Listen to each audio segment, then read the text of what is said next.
Apa yang masuk dalam kategori mahram? Satu, hubungan satu darah.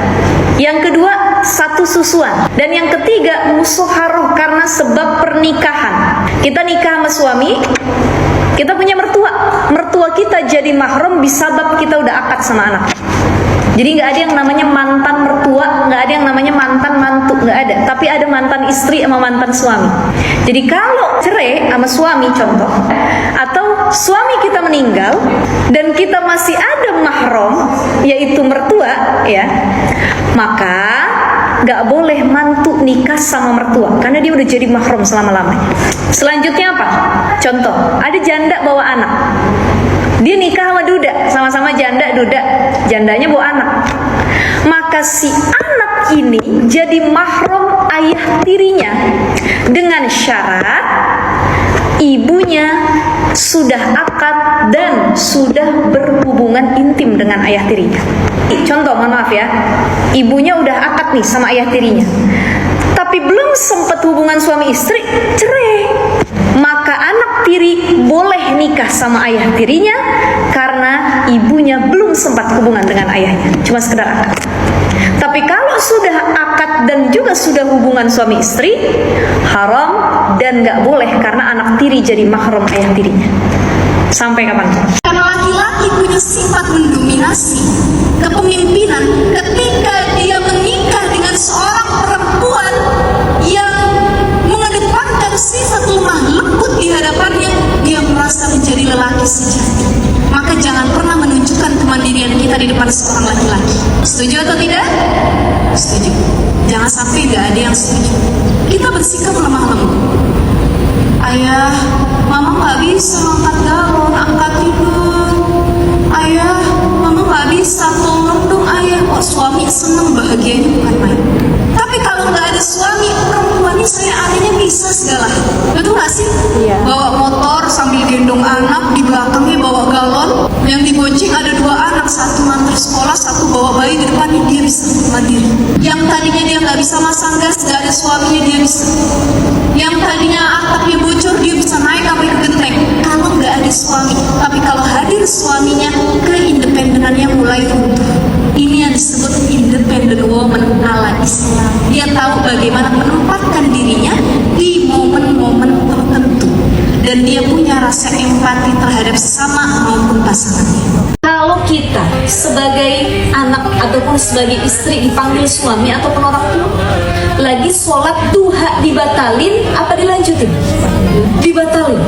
Karena memenuhi panggilan suami ataupun orang tua hukumnya wajib.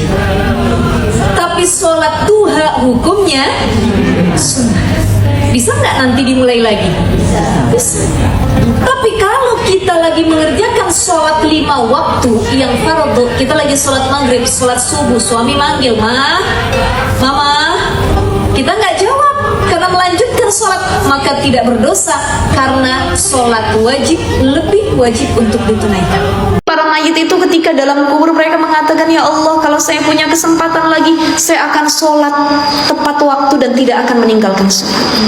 Ya Allah, kalau saya punya kesempatan lagi, saya akan menjadi orang yang dermawan, ahli sedekah. Kalau saya punya kesempatan lagi, saya nggak bakal mau melakukan dosa, ya Allah. Tapi nyatanya kata Allah, hatta zurtumul maqabir, udah nggak ada kesempatan lagi, udah terlanjur masuk. Makanya sungguh sia-sia, sungguh rugi orang yang dia belum siap menghadapi kematian, tapi tiba-tiba kematian itu hadir. Teman-teman semua, terkadang hidup kita ini tidak selalu berjalan lurus. Ada saja gangguan dari orang-orang sekitar ataupun makhluk lainnya. Perlu diketahui, ternyata Rasulullah SAW juga pernah dikirimkan sesuatu yang jahat atau diganggu oleh seorang Yahudi yang bernama Labid bin A'sam. Motifnya karena dengki ataupun hasad kepada Nabi. Dan apa yang Nabi lakukan untuk menangkal gangguan baik itu dari sama manusia ataupun dari makhluk lainnya, yakni dengan rajin membaca muawizatain, ayat-ayat perlindungan, yaitu surah An-Nas dan surah Al-Falaq. Bahkan Nabi SAW juga kalau mau tidur baik malam ataupun siang hari, beliau rajin membaca surah Al-Falaq, An-Nas dan Al-Ikhlas, kemudian ditiupkan ke atas tangannya dan diusapkan ke seluruh tubuhnya. Gunanya adalah meminta perlindungan pada Allah dari kejahatan dan gangguan apapun. Nah teman-teman, kita juga bisa melakukan hal tersebut ditambah dengan rajin berdoa yang diajarkan oleh Nabi, Bismillahilladzi la yadurru ma'asmihi syai'un fil ardi wala fis sama'i wa huwas samiul alim. Apa kata Imam Syafi'i? Yang membuat akal kita semakin cerdas itu ada 3 hal. Jadi yang pertama kata Imam Syafi'i, meninggalkan perkataan yang tidak manfaat membuat kita makin cerdas akalnya. Yang kedua, mujalasatul ulama, rajin duduk dan bergabung dengan para ulama.